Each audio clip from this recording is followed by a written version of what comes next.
Hello, welcome to our RC9 videos. Good evening friends. ఈరోజు మొలకల చెరువు టమాటా మార్కెట్లో కేజీఎన్ మరియు కేబిఎన్ టమాటా మండీలో జరిగిన వేలంపాట ఆధారంగా ధరల వివరాలు అందిస్తున్నాము. ఈరోజు వచ్చి 8వ తేదీ మార్చి నెల 2026 సంవత్సరం ఆదివారం. రైస్ సోదరులారా, టమాటా మార్కెట్లో అయితే ధరలు అయితే నిలకడగానే కొనసాగుతున్నాయి. నిన్న మాదిరిని ఈరోజు కూడా ఏమంతా జోరైతే లేదు, నార్మల్గానే నిన్న రేట్లు ఈరోజు కూడా వెళ్తున్నాయి. ప్రస్తుతానికి మనకందిన సమయానికి మనకందిన సమాచారం ప్రకారం 190 రూపాయలు టాప్ ధర పలికింది. ఇక అన్ని మీడియాలు మిక్సింగ్లు అయితే 100 నుంచి 150 రూపాయల వరకు ధరలు పలుకుతున్నాయి. ఇక లో క్వాలిటీలు అయితే 50 రూపాయల నుంచి 100 వరకు ధరలు పలుకుతున్నాయి. ఇక క్లాస్ ఐటమ్స్ అయితే 150 నుంచి 190 వరకు ధరలు పలుకుతున్నాయి. ఇక యావరేజ్గా ఎక్కువ భాగం లాట్లు 100 రూపాయల నుంచి 150 మధ్యలో ఎక్కువ లాట్లు పలుకుతున్నాయి. ఎక్కువగా మార్కెట్ పొజిషన్ అయితే ఇది.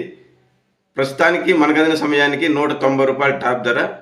ఫ్రెండ్స్, మేము ఇచ్చే ధరల ఇన్ఫర్మేషన్ మీకు నచ్చినట్లయితే, ఉపయోగపడినట్లయితే తప్పకుండా వీడియో లైక్ చేయాల్సింది కోరుచున్నాము. అలాగే మన ఆర్సీ9 యూట్యూబ్ ఛానల్ సబ్స్క్రైబ్ చేసి బెల్ ఐకాన్ సింబల్ క్లిక్ చేసి అందరికంటే ముందుగా మీకు వీడియో రావడానికి ఆల్ కామెంట్స్ క్లిక్ చేయాల్సింది కోరుచున్నాము. మరిన్ని వివరాల కొరకు నిరంతరం ఆర్సీ9 వీడియోని ఫాలో చేయండి. అలాగే చెన్నై మార్కెట్లో ఎవరన్నా టమాటా ధరలు తెలుసుకునే ఆసక్తి ఉన్న రైతుల కోరిక మేరకు అక్కడ టీఎస్కే మండి నెంబర్ M655 శ్రీ తంగవేలు గారి ద్వారా ఖచ్చితమైన ధరల వివరాలు కనుక్కొని ఆర్సీ9 వీడియోస్లో చెన్నై టమోటా ధరల వివరాలు వీడియోస్లో అందించాము. ఎవరైనా ఆసక్తి ఉన్న రైతులు ఆ వీడియో చెక్ చేసుకోగలరు. నిరంతరం ఆర్సీ9 వీడియోస్ ఫాలో చేయండి. Thank you for watching RC9 videos. Thank you.